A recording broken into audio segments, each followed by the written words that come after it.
What's up, world? Stack 5 here with the message from DraftKings, an official partner of the NFL. We're nearing the halfway point of the NFL season. This is the time where contenders are revealed and superstars carry their teams. For football season, we've got an exciting offer cooking with DraftKings. All customers can get a no-sweat bet on any same-game parlay or same-game parlay X. Download the DraftKings Sportsbook app now and sign up using promo code SMOKE. And if you're a new customer, DraftKings has you covered. New customers who bet just $5 will get $200 in bonus bets instantly. Download the DraftKings Sportsbook app now. New customers use promo code SMOKE, bet just $5 on any wager, and get $200 in bonus bets instantly. That's promo code SMOKE, only at DraftKings Sportsbook. Every Friday during the NBA season, All the Smoke is running the same game parlay, only at DraftKings. Just head over to the app to see our picks. We'll be running a new same game parlay every Friday. The action during the NBA season only happens with DraftKings. The crown is yours.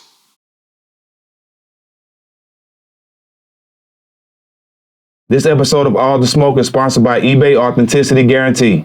With eBay Authenticity Guarantee, you know you're getting the real deal. Whether you're looking for a head-turning handbag or a watch that says it all, jewelry that makes you look like a gem, or sneakers and streetwear that make every step feel fly. These days, to know for sure I'm getting the real deal, I go straight to eBay. When you're searching, just look for the blue check mark. It will say Authenticity Guarantee. That means when you buy it, you can be confident that it's authenticated by real experts. Listen, when you're finally ready to buy that thing you love, you have to make sure you're not going to catch a fake. They're everywhere, and it's really tough to tell the difference for yourself. With eBay Authenticity Guarantee, that's easy. So again, look for the blue check mark.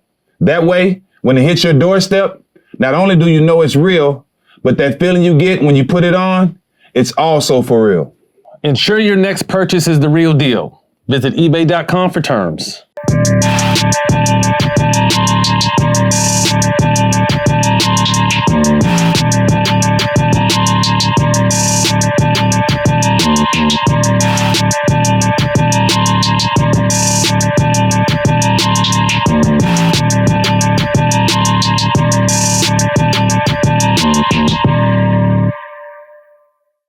Welcome back, All the Smoke.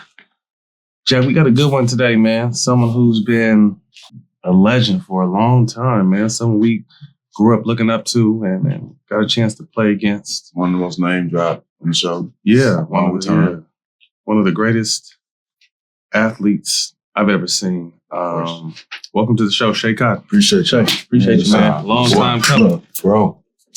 Got a chance to check your doc out. In your doc, I'm going to quote Jack. He had the body of LeBron, athleticism of MJ, left-handed, with the attitude of Ron Artest and Steven Jackson. When you hear people who went on to have long, successful NBA careers, you played against some of the best the game has ever seen. And when you hear those kind of guys giving you the love and praise you deserve, how does that make you feel? On some level, mission accomplished. And then, it's like bittersweet because I got almost all the way to the finish line. And I think that's the thing that I have to live through in this life. Like the part that didn't work at the end that I was doing everything for, and I still deal today. I tell people, the mental health is real because I battle daily. Every day is different, but I start my day pouring into myself so I can, expel a lot of that negative vibration. Well, let's dig into that because obviously I think, mental health when we were coming up wasn't something that was talked about. It was tough it up and do what the fuck you got to do. And I think athletes over the last 5 years have kind of brought that mental health conversation to platforms and allowed other people to say like, hey, I'm not okay. Athletes have made millions of dollars, people who didn't make it. We all have some sort of struggle. Where are you at with that? Like I said, it's a daily battle. Are you at peace with it? Some days you are, some days you aren't. Like, walk us through that process. I think as most on a daily basis, I'm good with where I am in my life. I'm comfortable in my skin. I've been through my toughest challenges after finishing up playing. That transition is like a whole nother life. It's like a rebirth. So I had to let the old me die. I don't have those basketball conversations with people unless they ask those questions. My whole life now is about service, helping the community, giving back to our kids and beyond. And that's more rewarding than the money that I receive in this life because I know that I'm impacting making people better underneath me, the younger generation. With such a historical start, how hard is that to put that all behind you? Like, especially when you feel like it wasn't finished. Right. It's a daily battle with the mind, right? Mm-hmm. It's how we feel about ourselves. It's not what everybody else says about us. So I always say I got to check my ego at the door every day when I leave and when I come home again. But home is a sanctuary. You build yourself up so you can battle when you leave. Mm-hmm. So the whole thing for me today is about my service and helping kids so they can avoid some of these things that I had to go through. Because in my career, I felt like I was exploited rather than being built up, and supported. Mm-hmm. Inglewood, growing up in Inglewood, you talk about not having a childhood. I know firsthand you didn't have a childhood. I mean, to be the star and the worldwide national player you was at 12 years old and being on a Sports Illustrated as a freshman in high school, that's kind of hard for anybody to understand. So talk about, being a star at such a young age and not really having a childhood.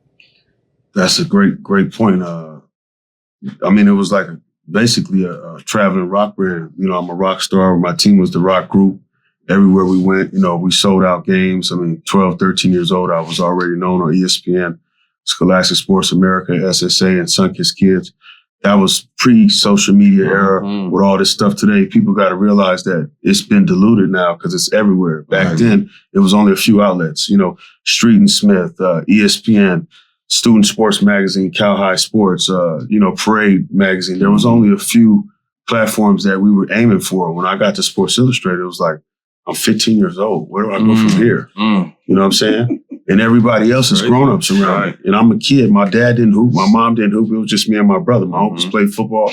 The rest of them was in the streets. And I'm like, they graduated to the NBA in the streets. And I'm working on this thing in the basketball realm. And I'm saying to myself, I've been to, 20 different states by the time I was 16, all from playing basketball. But what's different is when we came up, there was only a handful of names you knew. Like now you know everyone because there's social media, but there was only certain names you knew. And most of the time you didn't know how good people was until you got to play with them. Now social media, you got highlights with kids that are losing games and still putting up highlights. But Schea was one of the names you heard, like Schea and, Lester Earl and, the handful of dudes you would hear about. But you were definitely one of them. Like you said, there wasn't a ton of outlets to have that kind of exposure at that time. Absolutely. A lot of other guys. I think about Ronnie Fields. Shout out to Ronnie Fields out of Chicago. Zion's a great leaper, but Ronnie, he jumped gracefully. It was y'all too. Had a 50, never worked on his legs. So I talked to him. We got close at the Boston shootout after he had his accident. He was putting the halo and came back and played again. And was dunking with the halo on. Exactly. He had a halo on, was still dunking, Just a different breed. Paul McPherson, another one. Chicago, them two guys. Those are some high flyers. So every city at that time when we was coming out has thoroughbreds, probably 3 or 4 guys that could play at the highest level. But it's a numbers game. Everybody's not going to make it. And, I didn't foresee this part of my career ending like this, but I'm glad I was afflicted because I wouldn't be the man that I am today. You started off with ISD Washington. Then you moved initially you started with PTI. What made PTI so good? Great question. Yourself. Well, after I dropped 40 on them playing with the Cerritos Jaguars, shout out to Joe Perry, Pat Barrett had to have me. And we were practicing. I came down to a workout he invited me to at Woodbridge High School where Chris Burgess went there. Yeah. And it was just felt like home. And I had the training opportunity with Marvin Rinovich, rest in peace, Ty's dad. And I just propelled to another level. I took my athleticism and my commitment with their training and that system with the program, and it just went to a whole nother level. At what age were you training? Because I think Marv got a lot of flack the way he tried to train his son. But when I was watching your doc and saw that you worked with him, it started to make sense. I'm like, oh, that's who he was working with. So at what age was that, and how fast did you see results? I started at 12 and took off. I locked in with Marv till I was about 16 years old. So a good 4-year run. And I put everything I had at it, and he was a no nonsense, a lot like my pops. So it worked good for me because it was a good culture. And it was more of a one-on-one. It'd be me, Ed O'Bannon, my brother, Charles O'Bannon, Ty Marinovich, guys like that. I see Troy Polamalu at different times. I mean, he was training the elite guys. So everybody talked about Grover and what he did with Jordan. I said the best trainer to me is Marv Marinovich. You know, Michael Jordan made Grover. At the end of the day, Marv turned athletes into specimens. That's what you credit him for the name, man, child? I'll give him some partial, some of that. I have to, you know. And who you give the other half to? The good Lord. Yes, you know what I'm saying? And that work ethic, you know, and that DNA my pops gave me. So rest in peace. Yeah, rest in peace to Pops. Pops. Yeah, it's just a combination of things. It takes a village, you know, and at that time, I think our opportunities were scarce. So we took it more serious. We appreciated the gift. I think a lot of guys now take it for granted and they play like they got tomorrow. And that don't always work out. It don't work out like that. Regardless of how much success you have, at some point in life, something's gonna hit you to make you understand. And I don't care what you're going through or how rich you are. Something, everybody deal with life, you know what I'm saying? And something in life is gonna make you sit back and have to either sit down and just wait till God reveals something to you, or change your life in a drastic way, you know what I'm saying? Because it could go south for anybody. That's right. K-Swiss game, talk about that against Pete with Paul and KG. Vegas. I know about it. Vegas. I was in summer school. I wasn't even at the tournament. I got a call, man, you coach hit me. It was like, we need you, you know. They was flying KG in. You know, Paul played with, I think Barron was on a younger team. So Tremaine Turn was on that team. And they had a couple other guys. But, you know, Paul and KG was the attraction. I flew in, caught a flight, I think that night, came in. We played that next morning. I can't remember what time the game was. Gym was packed, UNLV North Gym. It's probably almost 3,000 people there. I mean, I saw every D1 main coach from Roy Williams to Lute Olson, Jim Herrick, John Thompson. All the biggest in the game at that time was front row. So to me, it was about, I just got to show and prove. I was already locked in. You know, I knew the calling that I had, the gift that I was playing with, and I understood the terms that I was under. There was a lot of adults hovering around me, and I didn't have no nights off. I couldn't. So when I was hurt or I wasn't feeling good, if I'm lacing up, I gotta lay it out there. And that was my own mentality. I can't save everybody, but I'm gonna come and play my game, and then hopefully the rest of my team rise to the occasion. Well, that night, the rest of the squad was kind of flat. I think I dropped almost 40. I had about 38.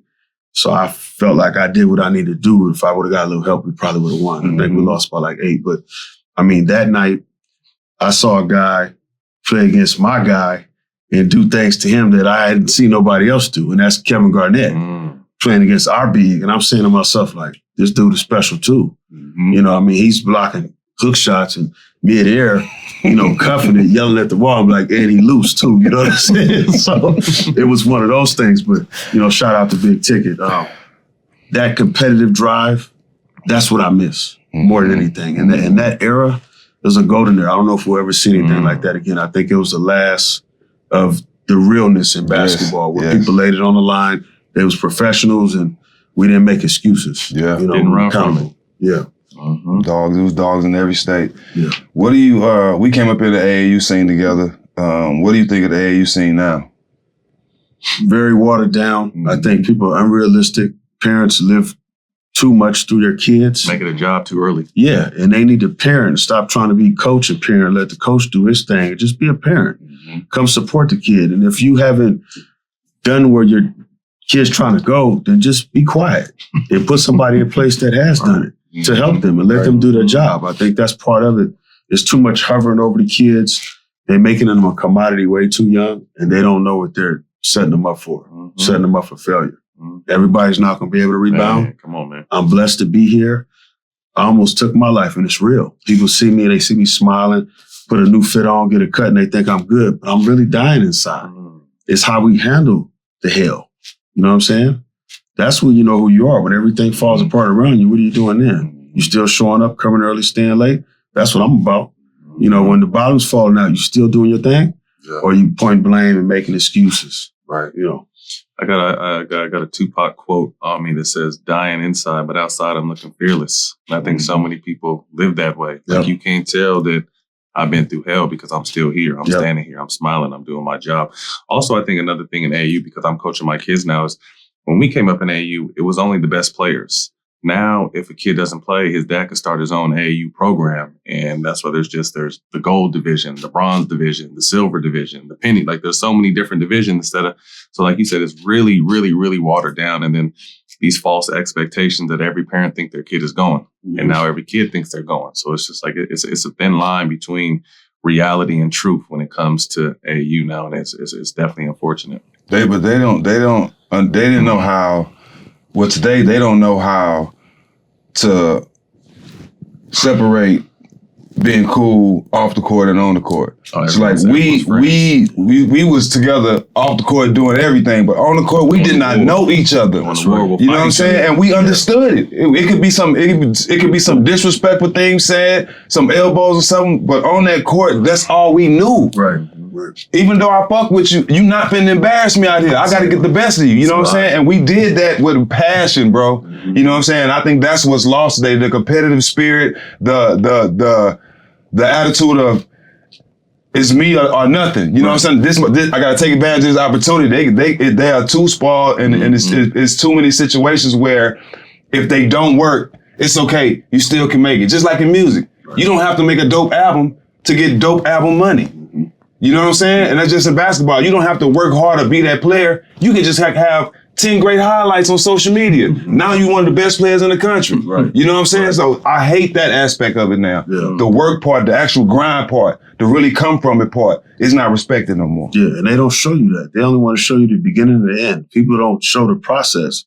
And if they showed the process of how the elite get to become the elite, they would respect the game a lot more. Mm-hmm. See, a lot of these kids today, they watch everything here. They're good on the phone and computer, but communication skills lacking. Yeah. Heart lacking. Accountability lacking. IQ. You know what I mean? IQ, the whole deal. The hunger lacking. Mm-hmm. What you gonna do when somebody chug you real quick? They put some wood on your chest, bust you in the mouth. What you gonna do then? Mm-hmm. It's a real fight when you get hit. Yeah. That's when you know what you got. So I came up in that era. I was getting beat up by my brother every day, 2.5 years older, always playing against his peers. Having to hone my skills. I couldn't complain. I couldn't call no fouls. I was lucky to be on the court. Mm-hmm. Now, fast forward 15, I'm playing with Magic at UCLA men's gym. And I'm the only high school guy in the gym. Everybody else are NBA players. Grant Hill in his prime. Eddie Jones in his prime. Kenny Anderson in his prime. Magic, and he still had a lot of fuel in the tank. Going crazy. Yeah, and I'm running with him on his team. I walk in the gym, he let Magic holler at, I got Cotton. I'm just like, man, I'm on my way. In my head. You know what I'm saying? Yeah. So for the rug to be pulled like that, and I land on my face, that was probably the hardest thing because the embarrassment, the disappointment, and the level of betrayal that I felt, from the people that I entrusted in, that exposed me and exploited me for money. When I wasn't getting paid, everybody thought I was getting paid. I just had a direct line to Nike. I had everything they made, but I wasn't getting no money. Mm-hmm. But now in today's era with the NIL, I think it's great what they're doing, but they don't realize who helped make that possible. Right. A lot of guys in our generation made this NIL thing possible. Things that was mishandled in my career with the NC2A made a lot of this possible. Stuff that happened with Ed being exposed with his jersey sales and things like that. So certain players helped pave the way for the NIL now. And I'm glad that they're getting this. This should have happened a long time ago. Right. Obviously, now being older and wiser, you understood that you were being exploited. How old were you when you understood it in the moment that you were being kind of taken advantage of and paraded around? And it wasn't necessarily about you, but it's about what you can do for someone else, an older person. Great question. I think when Sports Illustrated hit, that was like the pinnacle. Great. Yeah. That was the pinnacle. I mean, I was already nationally known before that, but that was just kind of like, where else do I go from here? This was our biggest platform. And I'm looking around like, I got to stay humble. I got to stay close to the people that love me and that's going to tell me what's best for me rather than what I want to hear, because everybody wants to stroke you at that point, just to say they know you, to get close to you and all that. So that was a challenge. But my father did a good job of keeping me humble because I did construction with him in the summer, me and my brother. And, I valued $1 and I treated people with empathy and compassion. Mm-hmm. One thing I got from your documentary was your foundation with your family. How instrumental was your mom? And like we said earlier, rest in peace to your pops. And then your big brother had already kind of set paved the way somewhat in the basketball space for you. But what was it like with having a solid foundation around you? Because you had so much shit in an early age. Speak to how your family kept you humbled, and you touched on it a second ago. Oh, that was big. I mean, my mother was more about, education and taking care of our responsibilities, treating people with, respect and dignity, looking people in the eye and stuff like that. And my father was stern. He was more of a leader by example. He didn't talk as much. Always felt he was a little closer to my brother because of the age gap and I think the similarities with personality. And come to find out when he passed, I was his eyes, and he shared that with me before he closed his eyes. So that hit me and it moved me in a different way. But the component of mom and dad at home at night made all the difference in the world. Because I had a cousin I grew up with. When I became one of the top players in North America, he became one of the most infamous gangbangers in the street, and did probably 15 years, maximum prison 4-yard, and got a name in the street still today that ring bells just like I did in the basketball world. So, and that's just choices. We grew up, we was doing a lot of the same things. It came to a fork in the road. I said, well, I got a choice to make. I know if I go over there, this basketball thing could change real fast. So I loved the game. I made sacrifices. And I said, you know what? You guys go do that. I'm going to do this. And that's part of being a leader, and that came in my house. My father taught me and my brother, be a man, be accountable. Mean what you say and say what you mean. And that's something that is a lost art, I think, today. The integrity, the accountability aspect. And, just with mother and father in the house for Black males makes all the difference in the world. If you're lucky to have that, or if you got one parent that's investing in you and that's got your back, you still may have a chance. Without that, it's hard. All the pressures, the peer pressure, you got the disappointment, you got everybody pulling at you. I mean, when I'm 15, 16 years old, I could have been driving any car I wanted. I had offers to get a brand new house going into high school as a freshman with 2 cars paid for. Hold on. A brand new house as a what? As a freshman going into high school with 2 pink slips on the cars. Okay, with the deed to the house. Not like, oh, you're going to be paying rent. No, we're going to gift this to you. I'm saying to myself, I don't come from this world. My parents didn't teach me how to just take from people. It was all about earning your keep. So I always looked at it like, well, if you give me something for nothing, there you go. There's strings attached. It's a motive. Yeah, and I don't want it. So I'm glad that I was afflicted. I hate that I had to go through all of these channels to be here because it almost took my life. Right. But I feel like I'm here today to help a lot of other people save their lives too. Touch on the men's gym.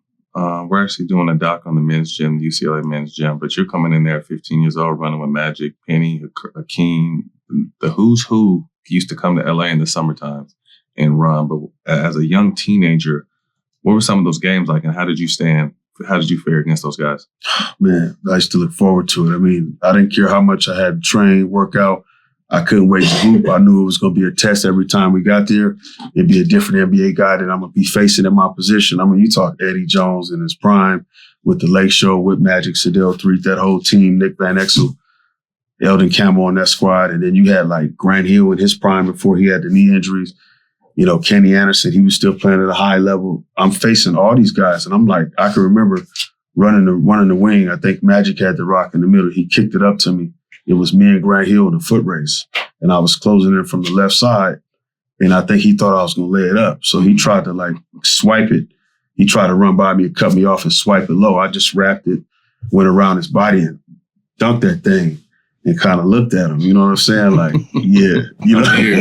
I'm here. That's it. It's just one of those things. I had to show and prove because I was the only high school player in the gym.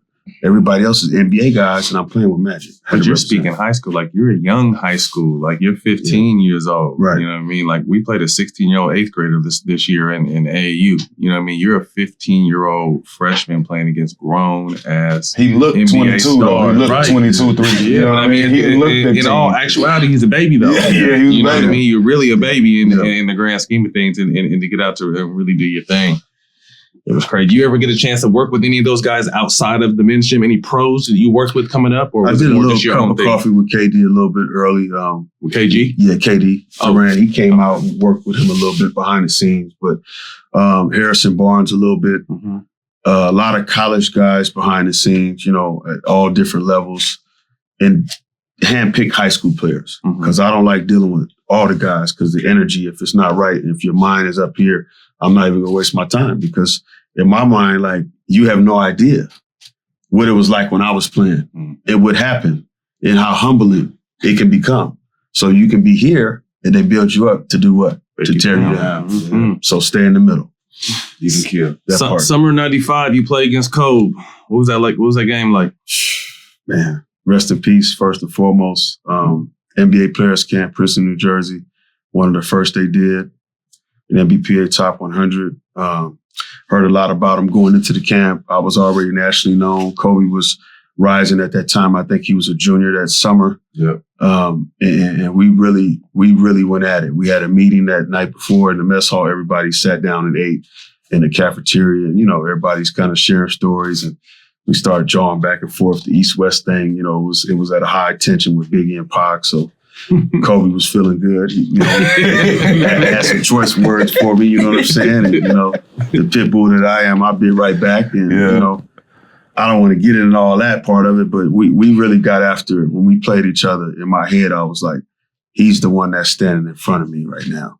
Everybody else, I feel like I was doing what I needed to do. I wanted to really show him that he wasn't better than me because I felt like the East Coast always got the knock and the West never really got the respect. So for me, I had like the coast on my back. It was me and I think the Collins twins, one of those guys that was there. Nobody else was from California in the whole camp. I left the camp with a lot more respect than I did when I got there. And me and Kobe went at it. It was my best one-on-one matchup I probably ever had, next to Metta World Peace, as far as from a competitive aspect, coming every play, every possession, not taking no play off, playing it all the way through. I go at him, he coming right back. I mean, it was no accident. I said, man, this is what it's about. This is what you train for, prepare for, to be played at that highest level. And crazy talk. Oh, yeah. Non-stop. Yeah, nonstop. I'm going at him. Now what? Yeah, Yeah, the West Coast can go too. You know what I'm saying? Yeah. So it was about that for me. It wasn't, I'm from the West, you're from the East. It's like, no, it don't matter where you come from. You got to show me. Right. I'm from Missouri. You're from the show me state. You got to line it up. So in that aspect with the NBPA Top 100, I think Bobby Dandridge was there. He was running it. Darnell Valentine was my counselor, and he happened to play with the Clippers. And I grew up watching them in the sports arena before they built the Staples. And I told him, I said, man, that crew you guys played with, you guys was tough as nails. It was a different era. So I learned a lot of tricks from that era too. So when I played against Kobe, I was a lot stronger than he was. He was more of a jump shooter at that time, and I would mix it up. I'd go inside and out. And it was just physically, I think it was too much for him. Over time, I got the better hand of him. We had a hell of a matchup, but on that day, I was better. Did you guys stay in contact after that? Every time we see each other in the summer, we always somehow see each other in the summer, like at Venice or, around LA and stuff. He would always acknowledge, make time to chop it up. So he never big timed me, which I respected. And I think that was a bond that we shared. He never really spoke on it. He stayed quiet, but people would always ask me. That's the only reason why I would talk about it. Because my whole thing is I'm not into showing people up, but I got to tell the truth when somebody asks a question. The Nike All-American Camp, big names, Allen Iverson, Esteban Weaver, to name a few. What were those matchups like? Great question also. Esteban Weaver, Columbus, Ohio, supposed to have been the main guy there, 6'4", point guard. He could do a little bit of everything, like a Magic throwback, more or less. We played each other at Nike camp, and I remember playing against him. Went right around him like he was standing still. I remember one of the clips was in the tape, top of the key, hit him with the right jab, one dribble down the lane, boom, dunked it like he wasn't even standing there. So at that point, I think he knew, like, okay, I can't guard this dude. So he was switching off and doing some creative defensive tactics. He said creative. Yeah. From that end. But we still talk to this day, good people. Shout out to Esteban Weaver. And some of these other guys, you mentioned another name. AI. I missed him. Freshman year, my math teacher, Coach Ikes at Modern Day gave me a D. Had to repeat a class. Oh, really? So I had to go to summer school as a freshman. I would have been at that Nike camp with AI on TV. Lujimi man played in that one. Yeah. Whoa, my dog. Yeah, it's another one. That's my dog. Yeah, that was the guard before Barron, before Jason Hart. Yeah, the Lujimi man was the guy. Okay, so you talk about mother and father in the house doing right by your kid. if they would have had him buckle down academically, he would have played at UCLA. Things might have been a lot different because UCLA offered him like 7th, 8th grade. Damn. So I want people to understand that. Lose me, yeah. But this is a game that people don't talk about. Vegas. You would get Mike Bibby. Shadow Mountain. You had about 50. Mike had about 45. Yeah. That was a crazy game. Yeah. I was with Oak Hill. We played in that tournament. Oh, you remember? Yeah. That was crazy. And a lot of people, that was a game that people need to talk about more. Because Mike was a problem in high school. Yeah. He scored so many different ways. Hell of a competitor. Just kept coming. We didn't have an answer for him at the guard position. Mm-hmm. And they couldn't hold me at my spot. So we were just going back and forth. Yeah. And I mean, this is, I think, a holiday classic in Vegas around Christmas time. Yeah. And it was one of the biggest tournaments at that time of year. So the gym was 4,000 people, packed. Crazy. I mean, every gym we played in, it was sold out. You know, at Mater Dei freshman year, I think we lost one game, went 33-1, lost to Crenshaw, and going to go to state. Should have won that game, got cheated. That's a whole nother thing. Fouled me out, 2-3 phantom calls. I love you, Chris Johnson. You know they cheated me. So. You know, but just the era, I miss the bond, the brotherhood that we had. Yeah. You can't capture that nowhere. And I would always say, what's life going to be like after basketball? Well, it's challenging because you feel disconnected from the world on some level. Speak to, at a young age, the one thing I heard when everyone talked about you, get a chance to see you play, seeing film, you showed up every game. The consistency for you at a young age, where some guys are going like this, you were consistent. And speak to what you contribute that to. Just the work ethic, facing my fears, daring to be great, you know, coming early, staying late, training with my brother, training with Marv, doing stuff on my own, you know, jumping rope, running the dunes, donkey calf raises. Me and my brother. What's donkey calf raises? We put someone on your back? Yeah, we put somebody on your back and you lean over like you would think with them big ass calves you did them, but and just do toe raises. From the police. But you got to go all the way up and all the way down, all the way up on the tippies back down. You got to get those fibers at the end where it feels like it's tearing, so you get that fast twitch ignited. So it was things I was doing at a young age. And then, you know, calisthenic training, push-up dip circuits and doing stuff. My cousins getting locked up, coming home, showing me little tactics to get stronger, get bigger faster without having to take creatine and all these things. So I attribute it to the work ethic, man. And I just had the discipline and the courage to show when I got on the court. A lot of people play well in practice and in training, but they get in the game and it doesn't translate. Yeah, the lights get big all of a sudden. The lights is the same wattage, but all of a sudden you can't hit the shot. You can't hit the free throw. You're missing layups. You know, that you can't tease that part of it. No. But it sounds like at a young age, which is hard, especially to do now, you fell in love with the process. I did. Yeah. And I love the game because I didn't want to do construction. I hated that so much. But I understood knew what the other side was. That part. But I knew my father was teaching me at the same time. Yeah. He was teaching me work ethic and accountability. You know, I love him to death. You know, God rest his soul. But I see now this is helping me in my fight, in this thing we call life, you know, with the hardships and the travesties I had to endure to help a lot of other people. And I did the hard work on myself, pouring into me. Instead of being bitter and scarred, I chose to be better, you know, because after I chose not to take my life, I started thinking about what do I want to do now? What is the next phase of my life going to look like? You know, I don't want to be the guy talking about what I used to do at the barbershop and things like that. So, you know, I took a different approach. I said, you know what? I'm going to help the kids coming up so they don't have to go through what I went through. And I'm going to do right by them where wrong was done by me. You mentioned taking your life a couple times already. And I saw in your doc, you had called your girl and you told her this is it's time. And explain for those who haven't seen the doc what she told you and how that kind of flipped your switch. We had a moment. I called her, had the 357 up, pointed up to my head, and I was just tired, man. I didn't have no feeling. At what age was this? I was in JUCO, I believe. Just finished Long Beach City. I think I was going to Alabama. I was probably like 21. Yeah, something like that. And I just didn't want to feel no more. And I called her. I said, listen, I can't do this. You know, time is now. You know, I can't do this life. I'm gonna take my life. I don't want to live no more. And she said, well, if you're gonna do it, come get me. And it moved me in a different way. And I'm saying to myself, man, she got that much love for me where you'll sit there and go out with me at the same time. I said, how many people would actually do that? So that hit me in a different way. And I'm like, well, maybe there's something else to this. And it kind of grabbed me like God just grabbed me at that time, like, don't do it. Put the pistol down. You know, I broke down, I was crying. I was in my father's truck at the time.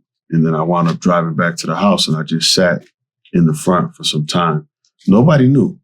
My mother didn't know this for years. I mean, I think she found out during the film, one of the screenings, you know, the details of what my mental health experience was like. So, but after that, I started thinking about reasons to live. So I tell people today, you got to fight to live, you know, because it gets hard out here. You know, you leave your house, you're in a good mood, get on the freeway, somebody cut you off. You got a choice to make. You going to let them get your energy or you going to keep your vibration high? Or you going to try to run them down and, you know, get even and all of that. So I learned, I said, I have to focus on meditation. I got to pray. And then I got to pour into myself with something positive every morning. I listen to Jim Rohn a lot. I was listening to Wayne Dyer this morning. A lot of people like this Dr. Miles Monroe, rest in peace. Jim Rohn passed away too, but he taught Tony Robbins, who's the biggest motivational speaker in the world. I mean, a ton of knowledge. And it reverts a lot of stuff back to the Bible where it makes it real for me because I know how God showed up for me in the middle of shootouts and people pulling pistols and things like that. And I remain calm under pressure because you have that reassurance that, you know, everybody's not going to live forever. And sometimes bad things happen to good people, but it's what you do after is what's most important. It's not what happens, it's what you do. You were just talking about like things could happen and you could just leave your house and somebody could sideswipe. You've been through that. Yep. A lot of people don't know. Can you talk about that? You want to talk about that? Yeah, last 2.5 years. I mean, I got in a bad accident, got hit by a diesel, driving in my lane, minding my business, driving the speed limit, doing everything right. There was a diesel pulling a water truck, 18-wheeler, didn't even see me, clipped me, got hitched to his bumper. I mean, lifted my car up completely off the ground. I mean, it was surreal, and I remained calm because God had his wings around me at that time, and I was able to regain control of the car, pulled the car off his bumper and pulled it to the shoulder, flagged him down. And then, you know, I was in shock. Had to call the ambulance, went to the ER. They told me, look, you're lucky. About a half inch closer, you'd be dead. It took about 1.5 years, 2 years to recover. I did a ton of physical therapy and acupuncture, a lot of stretching and just going through my circuits and my training and being in the sauna a lot and praying, man, because it was scary when I couldn't really move. I'd stand up and I could barely walk. You know, you feel your joint, your back just felt locked up. You don't really understand the value of your faculties until certain things are taken away. So I tell people, you know, I'm upright, I'm whole, I'm healthy. That's a blessing in itself. You say, you play anymore? I've exhausted my repertoire. I have no need. This nigga's sick. This nigga's sick, man. Exhausted my repertoire. Hey, but it was crazy. You still look like you can play, dog. Yeah, appreciate right it. now. Yeah. This is very I'm crazy. exhausted my repertoire. That's a good one. I'm gonna use that motherfucker. Hey, what you gotta think though, Matt? Like we done went through all kind of shit through his high school basketball career, right? And he experienced more stuff in high school than people experienced in their lifetime of basketball.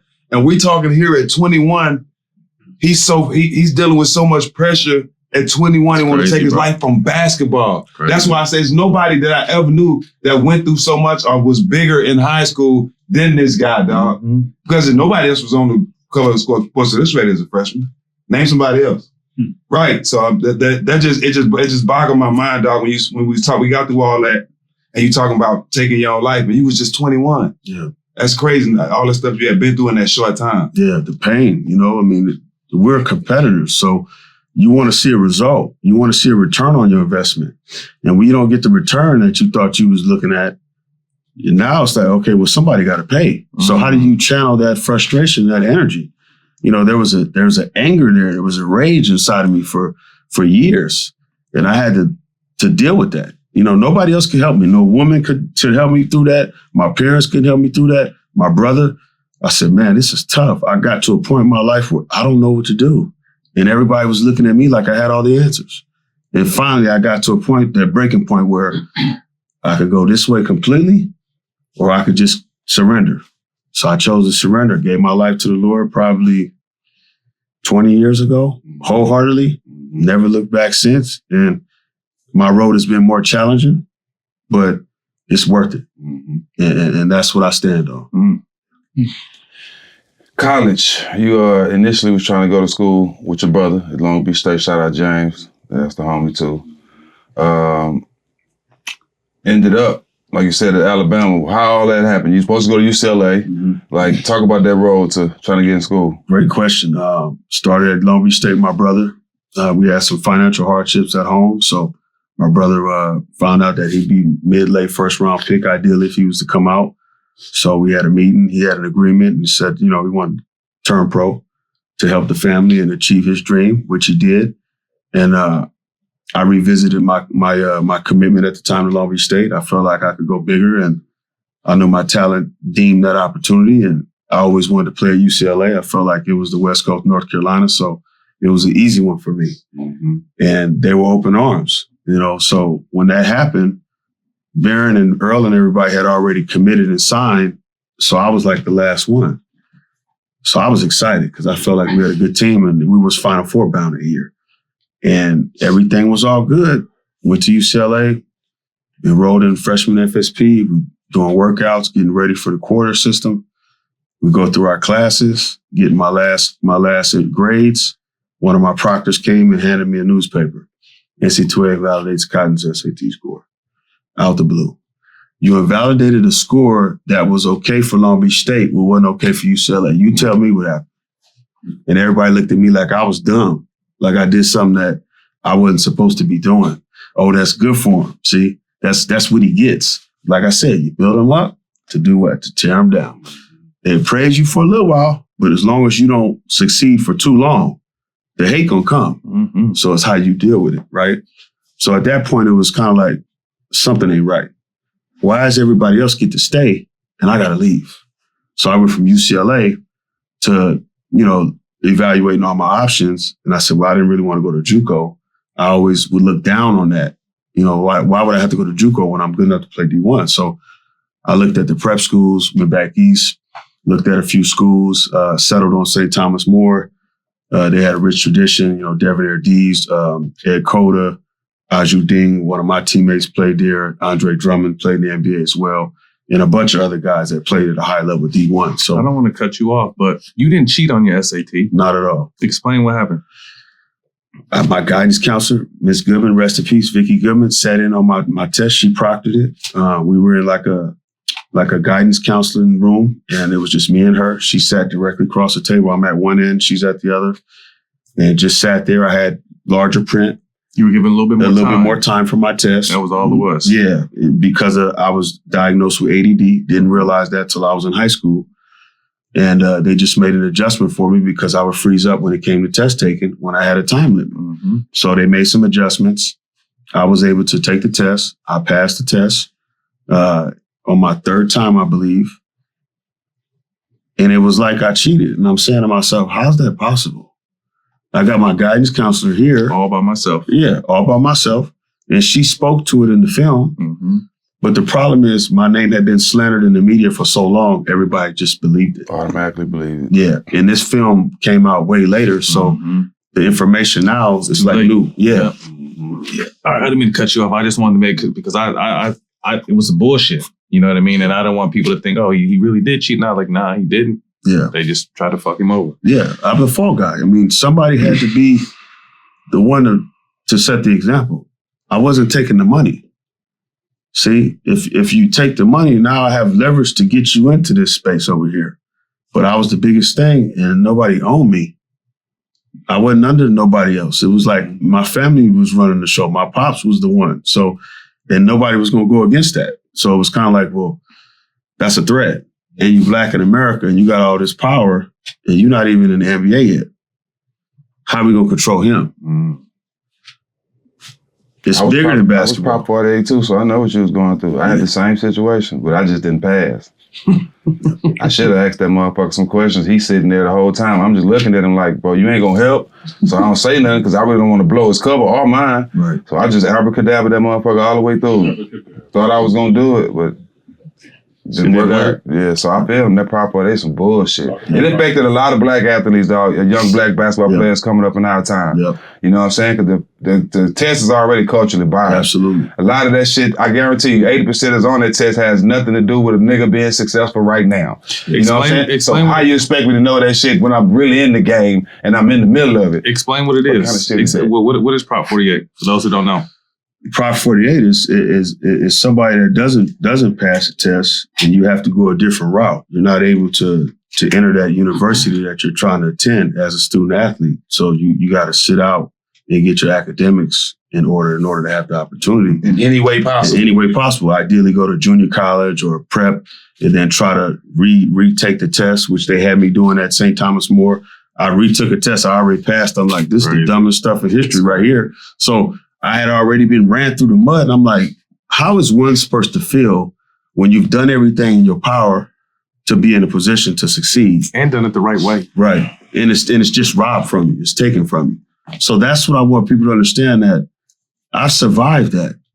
And I thank God I survived that. But that's not an easy feat. A lot of these kids may not be that successful these days. Nah, it's broken a lot of people we know. Yeah. You know what I'm saying? It's not here today. Yeah. You know what I'm saying? It's broken a lot of people. So I commend you, bro, because we've seen so many go through it. You know what I'm saying? That wasn't strong enough to deal with it. And didn't go through half the stuff you went through.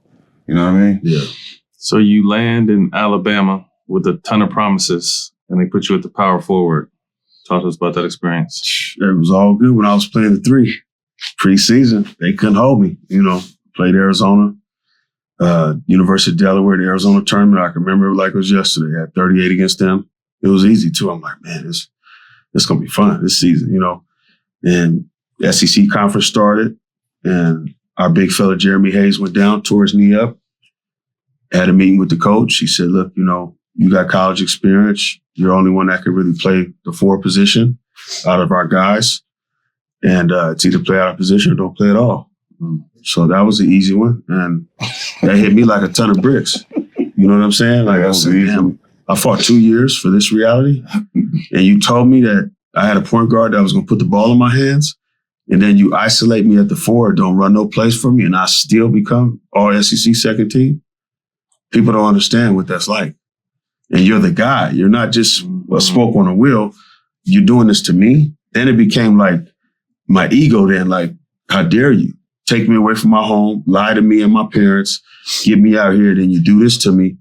But you're using my status as a McDonald's All-American to get Gerald Wallace and Mo Williams to come in the next season, to have less numbers than me, to get drafted. And I don't even get my name called.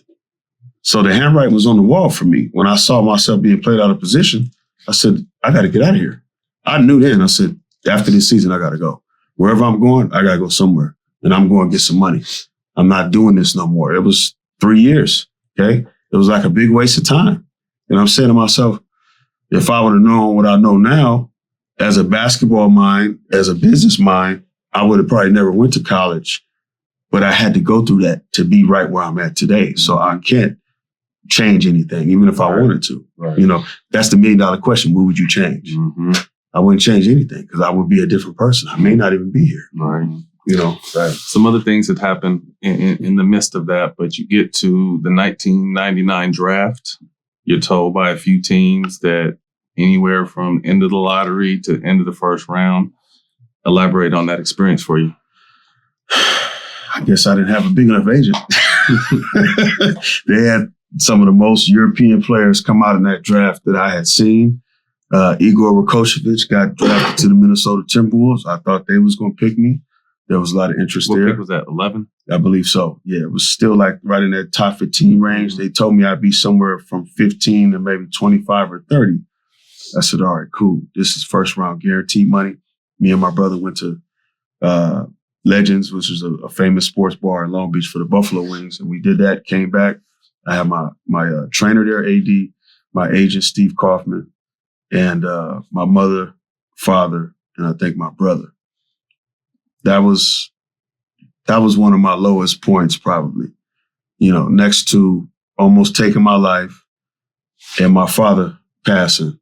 Those three things right there, it was tough. It was tough. I mean, I cried like a baby after that draft. To sit through that whole draft and to hear Kenny Smith talk about me, a sleeper on the board, a guy that he thought would have been picked up, and nobody calls my name. It's like something isn't right. You know, that don't supposed to happen. I had to live with that. I had to live through that. Like there's more education and insight in adversity than in success. Absolutely. So that's what I live with today. Like everything that I've learned, everything that I endured, I'm doing it for a better cause, a greater cause. I'm doing it for something greater than myself.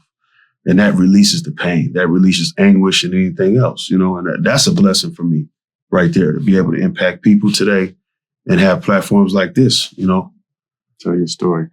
Speak to it. I thought something that was really fascinating and relatable when you spoke in your documentary was all the young hype you had growing up and accolades and stuff that happened and things not panning out and you kind of having to show your face back where you grew up and made your name at. Talk to us how hard that was for you mentally. That was probably the toughest thing because, you know, after rising to a certain level where you're almost at the top of the hill looking down like who's getting close to me. When you fall, it's like, well, how am I supposed to handle this? You know, and I didn't have no mentor. I didn't have no coach on the side that was looking out for me. I was by myself. I just had my family. That was it. You know, my mom's the only woman that stayed down for me through the twists and turns and the peaks and valleys. Relationships was failed.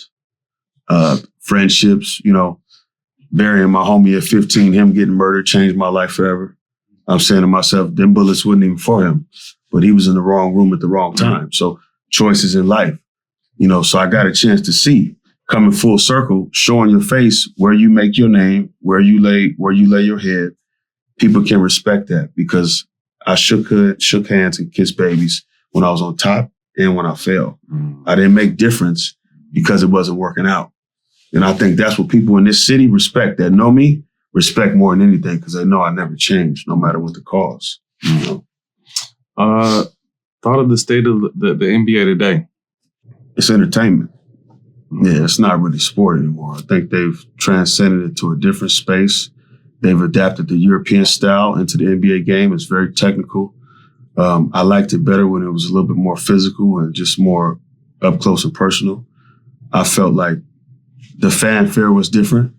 I feel like fans got too much say-so and they too close to the players. They should be more secure around the players and the NBA experience and then let the spectators do them. I think a lot of stuff is getting out of hand because of the money. Guys have a little bit too much influence, the players, on specific teams when they need to stay in their lane and focus on being the best player you can be. Either you're going to be in management or you're going to be a player. You can't do both. You know, I think that's a big thing in the game today. You have a lot of favoritism going on and a lot of guys that have the talent are slipping through the cracks. And where do they go? What happens to them? Mm-hmm. There's a lot of basketball players and not enough hoopers. You got a few hoopers in the game, Kyrie, KD, Bron. You got some hoopers. Yeah. But there's more basketball players now. We have more hoopers. Right. For the guys that just grew up playing basketball. Now you got guys that didn't play basketball to the 10th grade. They get a trainer, be on the AAU, a high-named AAU team, catch a couple lobs. Now he getting $100 million. Mm-hmm. He wasn't no hooper. He's just a basketball player. Right. You know what I'm saying? Right. So it's a big difference and people don't understand that. Yeah. And the NIL too. I mean, that the value of how many followers you have. Do you have a blue check or not? I got 18,000 something, whatever it is. I don't even have no check. I don't care about that check. I'm him in the skin. In real time. Yeah. Better sending me, oh, you got to send me this and send me that to make sure you're who you say you are. Later for this. I'm tired of all of that. Like, where's the realness, the authenticity? It's gone. And how do you recoup that? I say this all the time. How do you manufacture toughness? A lot of talented guys. I see a lot of guys that can shoot, they can handle it like crazy, athletic, do all these things. But when you get tested in the fourth quarter, where are you at then? It's a different game in the fourth quarter, right? And the guys that step up then, those are the elite. You know, I say it all the time. As explosive as Zion Williamson is, they need to have somebody get him with a nutritionist and get his weight down. Why you can't get that weight down? You walked into the league with $50 million. Mm-hmm. Let them give me that bag. You hear me? I'm going to be coming early, staying late, yoga, Pilates. I'm doing everything I do to maximize my career. I don't think they look at that like we looked at it. I think it's the mentality is different with these guys. And if they don't wake up, man, a lot more foreigners is going to be coming in. Mm-hmm. That's what's happening. Yeah. Absolutely. At a young age, your Nike bag was impeccable. Speak to the impact you feel at a young age you had on Nike at the time. I think it was huge. I think I was a poster child for Nike at a time when they had, the likes of Andre Agassi, guys like Deion Sanders, Scottie Pippen was emerging. Obviously, you had Jordan. You had some guys that were really representing for the Nike brand. But on the high school level, I feel like I was somebody that helped promote because I wore a different pair of sneakers every game, different Nike sneaker every game. And I was sharp because I had the whatever shoe you wanted, though, right? Yeah, just make. We was asking him for his shoes after camps. We was asking him for his shoes. Nah, for real. Just making calls, and they sent boxes to the house. Now, Modern Day's got a lifetime Nike deal plus Gatorade. I had my own agreement with Nike at that time, aside from what I was getting with the high school. And when we went to Nike camp, everybody would fly in. They bring us into a room. Mm-hmm. You get a duffel bag. They just load everything up. You go on the assembly line, one after the other. Extravaganza. Yeah. So they did that with me. And then when we finished with that, they pulled me into another room. We got something you got the separate other for room. you. Yeah, I'm going to my room. After I get my bag, they sending me upstairs. He going to the room with all the exclusive shit. Right. And they hit me, just don't tell nobody. Just don't say nothing, but we got this for you. Yeah, we'll have somebody deliver it to your room so they won't see you. So they play games. Right. They make exception, but you got to pay a price to get that experience. Mm-hmm. And I tell people, you got to go through hell to become the elite. Everybody wants to go to heaven, but don't nobody want to die. Mm-hmm. And that's what I see in this generation. A lot of that entitlement, that sense of self-entitlement. A lot of people said you were LeBron before LeBron. He was someone who was able to, really live up to the hype and exceed it. How do you feel like he's handled? Because, again, he was on that after you. How do you think he's handled his journey up to this point? I think he's done great. I'm sure he's probably learned some stuff from mine, too. You know what I mean? Low key, whether he admits it or not. I'm sure he's familiar. He probably heard about the story. He had a guy in his corner, Rich Paul, which helped him a lot along the way. And I believe a family that adopted him in high school that helped him also, that nobody talks about. But I've done my research. So I'm happy for him because he's been able to stay clean. Mm-hmm. He's been a family man. Business-wise, he's far exceeded expectation. On the basketball court, I think he's exceeded expectation.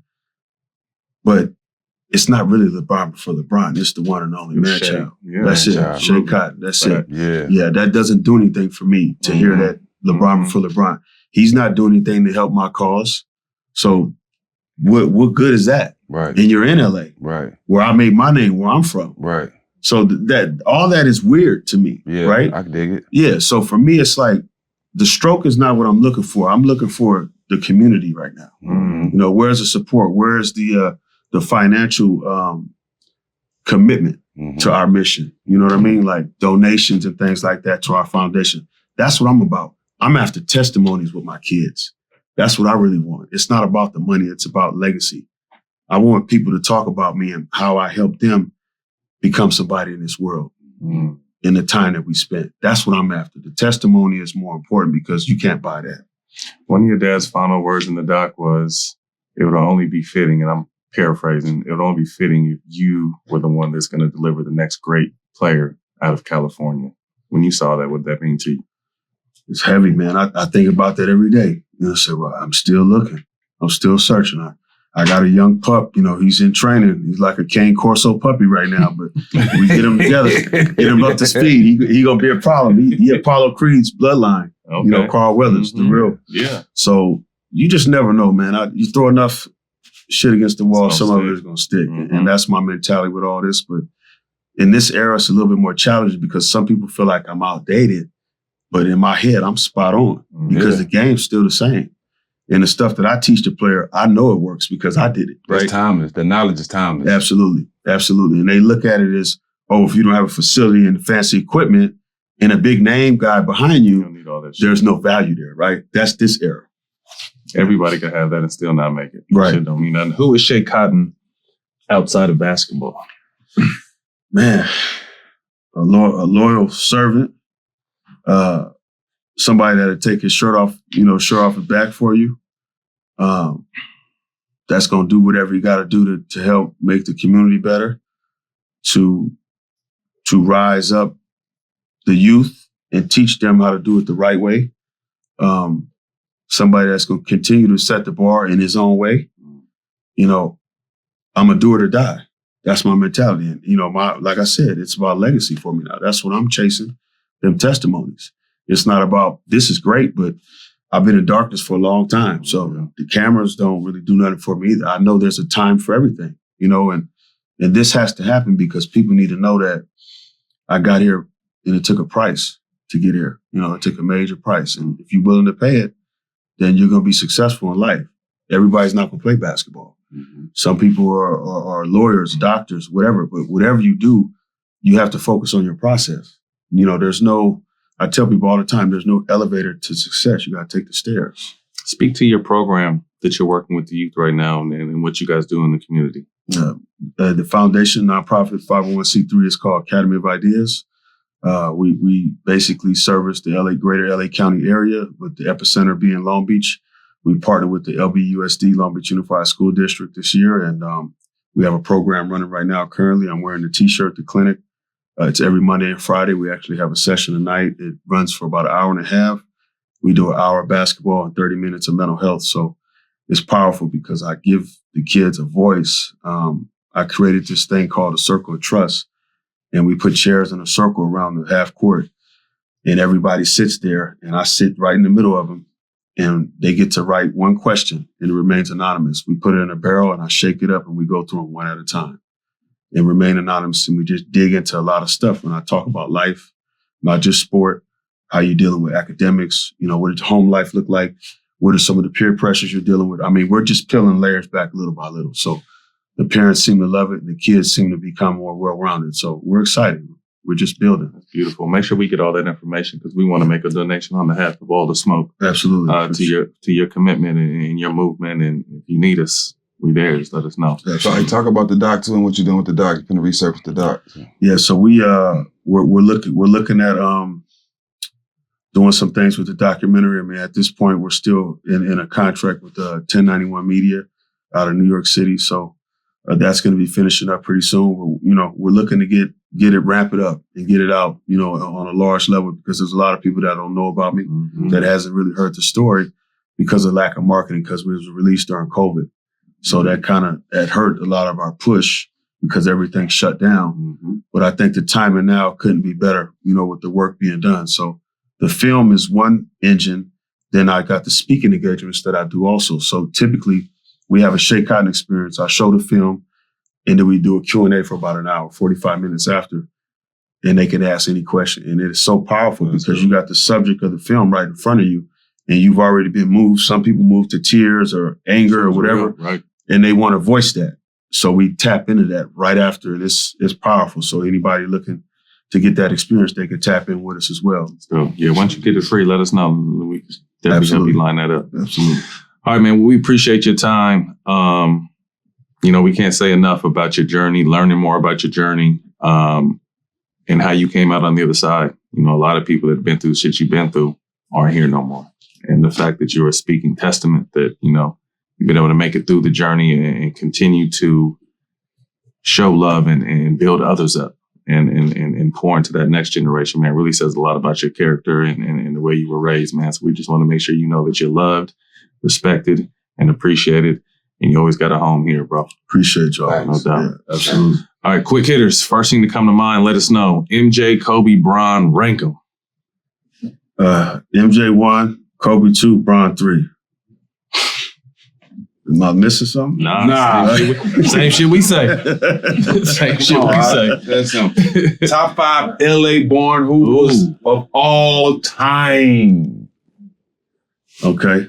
I'm going to have to go with myself. Yes, I know that. I agree with you. Raymond Lewis. I'd probably say Hot Plate Williams, John Hot Plate Williams. Paul Plate? and Barron. Yeah. Paul and Barron. Yeah. Yeah. No BD got to be in there. Yeah. No, BD got to be in there. Top five.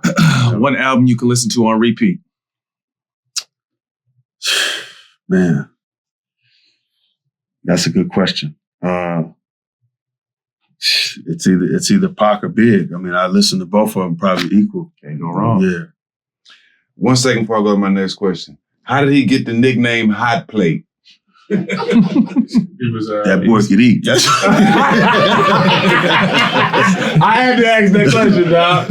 How you get a nickname called Hot Plate? So he was a big boy. Oh yeah. He was slim in high school, and then he put on some weight because his buddy died in a boat accident, and he went through a depression. Mm-hmm. And something we eat for comfort. Yeah. And that's when he started to gain weight. Y'all called him Hot Plate. Yep. He was still nice. Yeah, Hot Plate. Oh yeah, he was a bucket. Best basketball shoe of all time. Not film. Show. Shoe. Yeah, Shoe. Jordan 5. Jordan 5s. Yeah. Or the Hirachi, the Michigan Hirachi. 5. Yeah. They came out around our time. Yeah. They're redoing the Hirachis too. Nice. Mm-hmm. Nice. I love it. 5 dinner guests, you plus 5 people, dead or alive. Who's at your table? Wow. Profound. I'd have to say Jim Rohn, my dad,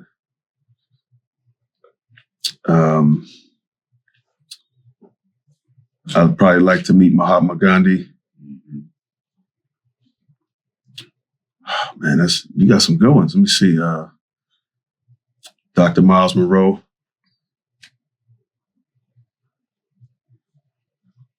Probably Zig Ziglar.